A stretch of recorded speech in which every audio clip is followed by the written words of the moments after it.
Did you know that 75% of resumes never even make it past the applicant tracking system?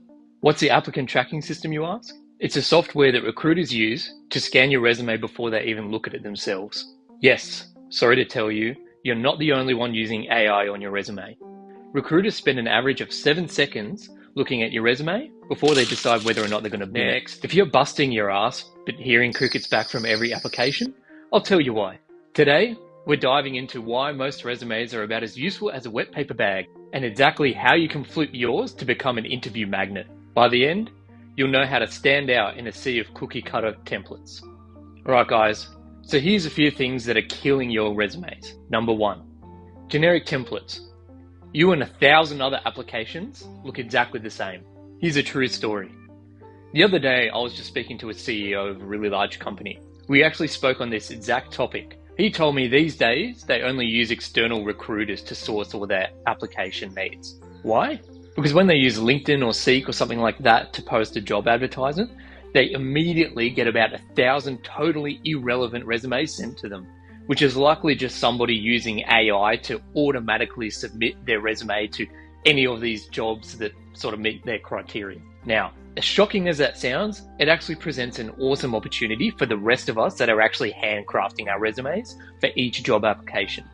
Number 2, no personalization whatsoever. You copy pasted the job description into your bullet points, so the applicant tracking system barely even registers you. Number 3, vague buzzwords. Things like team player, detail oriented, synergy ninja, none of that actually proves you move the needle. Number 4, missing metrics. You list your responsibilities, but never actually show what you achieved. All of this leaves hiring managers bored and pressing next on your resume. Let's fix it in 3 steps. Number 1, tailor to the job description. Read the job posting like a detective. Pull out 3 to 5 must-have skills. Show them you've walked the walk. Under each heading, match your real achievements to those exact skills. Number 2, highlight your unique value. What's your career superpower? Maybe you slashed onboarding time by 30% or doubled upsells with one-page proposals. Call those out in a key achievements box. Use simple design like bold headers, clean icons, so that these wins leap off the page. Number 3, keep it concise and scannable. 1 page if you've got under 10 years experience. 2 pages maximum beyond that. Use bullet lists with leading numbers or symbols. Recruiters should find your top wins before their coffee gets cold. Here's a game changer, guys. Quantify everything.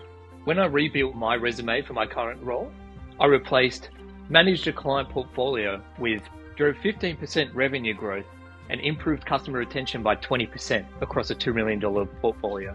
Recruiters don't care that you managed accounts. They care that you delivered real dollars and cut churn. That one change turned a pile of silence into back-to-back interviews and a 30% increase in salary. So, here's a quick recap. Trash the generic template. Tailor your resume to each role. Highlight your achievements with metrics. Keep it clean and easy to scan. That's how you go from ignored to in demand. Have you got a hack that supercharged your resume? Drop it in the comments. I read all of them. And if any of this provided you with a little bit of value, please hit like and subscribe. See you in the next video. Thanks guys.